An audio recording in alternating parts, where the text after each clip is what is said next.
TV9 impact ఇది drugs control శాఖలో అవినీతిపై టీవీ9 ప్రసారం చేసిన కథనాలకు స్పందన వస్తోంది. ఉమ్మడి పశ్చిమ గోదావరి జిల్లా వ్యాప్తంగా మెడికల్ షాపుల్లో అధికారులు ఆకస్మిక తనిఖీలు చేస్తున్నారు. మందుల వ్యాపారులు, డ్రగ్ కంట్రోల్ శాఖ అధికారుల లావాదేవీలపై టీవీ9 వరుస కథనాలు ప్రసారం చేసింది. ఏలూరు, జంగారెడ్డిగూడెం, తణుకు, భీమవరం డివిజన్ల పరిధిలో తనిఖీలు చేస్తున్నారు అధికారులు.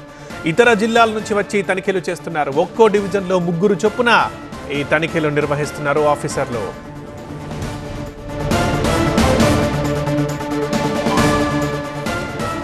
టీవీ9 ఇంపాక్ట్ ఇది డ్రగ్స్ కంట్రోల్ శాఖలో అవినీతిపై టీవీ9 ప్రసారం చేసిన కథనాలకు స్పందన వస్తోంది. ఉమ్మడి పశ్చిమ గోదావరి జిల్లా వ్యాప్తంగా మెడికల్ షాపుల్లో అధికారులు ఆకస్మిక తనిఖీలు చేస్తున్నారు. మందుల వ్యాపారులు, డ్రగ్ కంట్రోల్ శాఖ అధికారుల లావాదేవీలపై టీవీ9 వరుస కథనాలు ప్రసారం చేసింది. ఇతర జిల్లాల నుంచి వచ్చి కొన్ని ప్రాంతాల్లో తనిఖీలు చేస్తున్నారు అధికారులు. ఒక్కో డివిజన్లో 3 చొప్పున తనిఖీలు నిర్వహిస్తున్నారు ఆఫీసర్లు.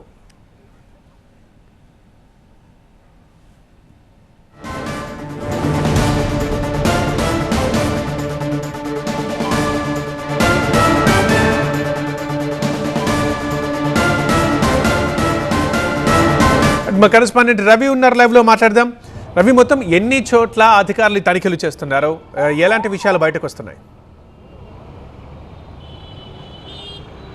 అంటే పూర్తిగా అయితే మాత్రం గత కొద్ది మాసాలుగా టీవీ9 వరుస కథనాలను ప్రసారం చేస్తుంది.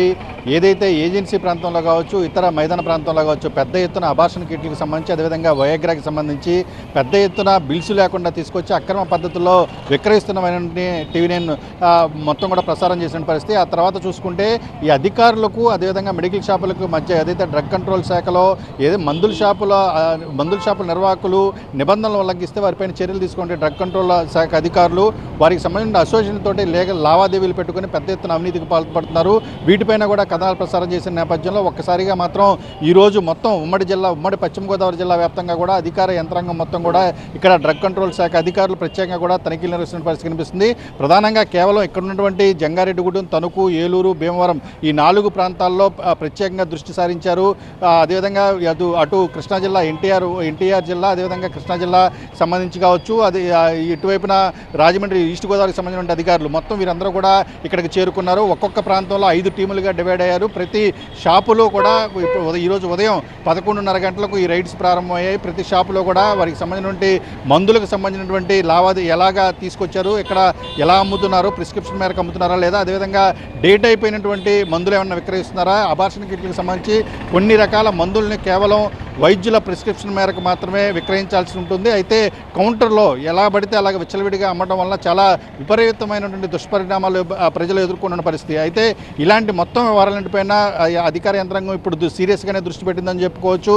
ఇలాంటి పరిణామాలు ఏదైతే ప్రజలకు హాని కలిగిస్తూ ప్రజల ఆరోగ్యానికి, ప్రజల ప్రాణాలకు ముప్పుగా మారాయో వీటన్నిటిపైన కూడా టీవీ9 ఎప్పటికప్పుడు కూడా ప్రజలకు దీనికి సంబంధించిన సమాచారం అందజేస్తూనే ఉంది. అయితే ఒకవైపున అధికారులు దాడులు చేస్తున్నప్పటికీ కూడా రెండో వైపున కొంతమంది అసోసియేషన్లో ఉన్నటువంటి నాయకులు కావచ్చు, లేదా కొంతమంది అధికారులు కావచ్చు, మొత్తం కూడా కుమ్మక్కైపోయి ఈ రకమైన వ్యవహారాలను ఇంకా కొనసాగిస్తున్న నేపథ్యంలో తాజాగా ఏసీబీ రైడ్స్ కూడా జరిగాయి. ఏసీబీ రైడ్స్లో దీనికి సంబంధించి ఒక మెడికల్ అసోసియేషన్కి సంబంధించిన కోశాధికారికి ఉన్నటువంటి వ్యక్తి డ్రగ్ ఇన్స్పెక్టర్కి 20,000 రూపాయలు లంచాన్ని ఇచ్చేందుకు అతను వసూలు చేసిన వ్యవహారం కూడా మొత్తం వెలుగు చేస్తున్న సందర్భం కనిపించింది.